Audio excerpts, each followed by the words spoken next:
In December 2022, Justin Bieber sold the rights to every single song he had ever made, all 291 tracks, for $200 million. The financial press reported this as the savvy move of a pop mogul cashing out at the market's peak.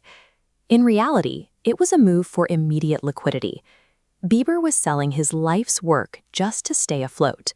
An artist who generated over $1 billion in global revenue through sold-out stadium tours and diamond-certified records was out of cash. The machinery built to extract that wealth is often hidden in the fine print. Long before the stadium tours, Justin Drew Bieber lived in Stratford, Ontario.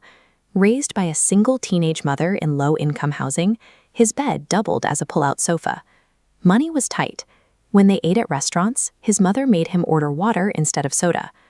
By age 12, he was busking with a rented guitar on the steps of the local Avon Theatre for tourist change. He was a 13-year-old kid singing R&B covers into a cheap camera for his family to watch on YouTube.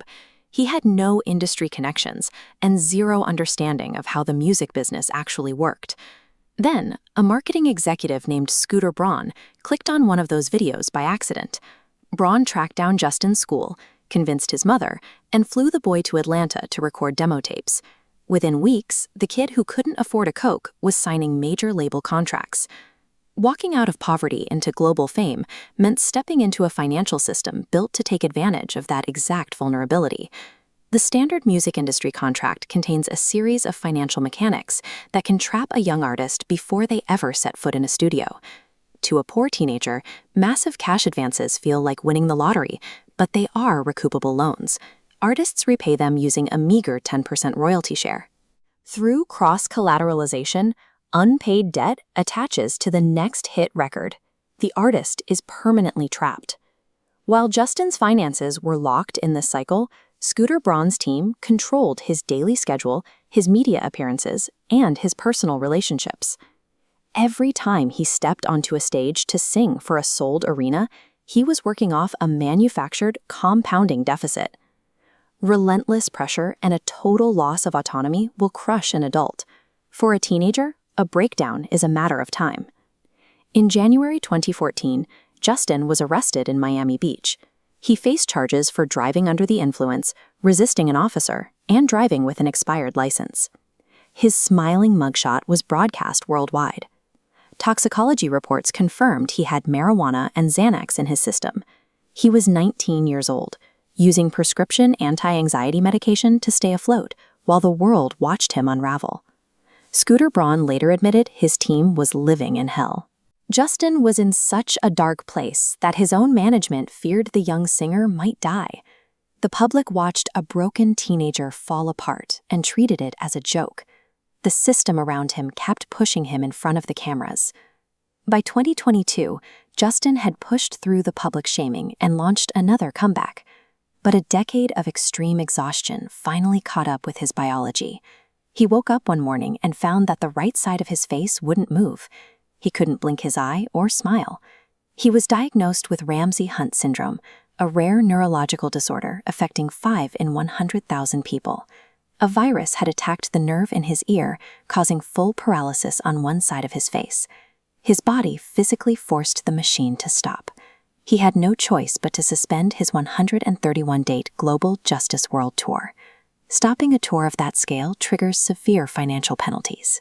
He suddenly owed tens of millions of dollars to concert promoters just to cover the canceled dates. Grounded and sick, he finally had the time to look closely at his paperwork and see where his money had actually gone. His inner circle had suspected financial mismanagement for years. With the tour halted, they finally brought in outside auditors. In April 2025, the global firm PwC delivered an independent audit of his entire career. The audit revealed a deficit that defied the scale of his success. After generating $1 billion in revenue, Justin Bieber somehow owed his own manager $8.8 million. Behind the scenes, the stress was overwhelming. Reports leaked that Haley was seeking professional psychiatric help for Justin, whose mental state was alarming as his fortune dissolved. The busker who started with nothing had been brought back to zero by the very executives hired to protect him. The birth of his son, Jack Blues, in August 2024 sparked a shift in his priorities. He cleaned house, he severed ties with the management that had drained him, and removed the bad influences from his inner circle. In July 2025, he returned to the only thing he actually owned, his art. He dropped a 21-track confessional album called Swag, turning his betrayal and illness into music. The industry treated him like an ATM. The media treated him like a target. Even his own nervous system shut down. But in the end, he survived them all. Do you think Justin Bieber got the justice he deserved? Let us know in the comments below, and make sure to like and subscribe.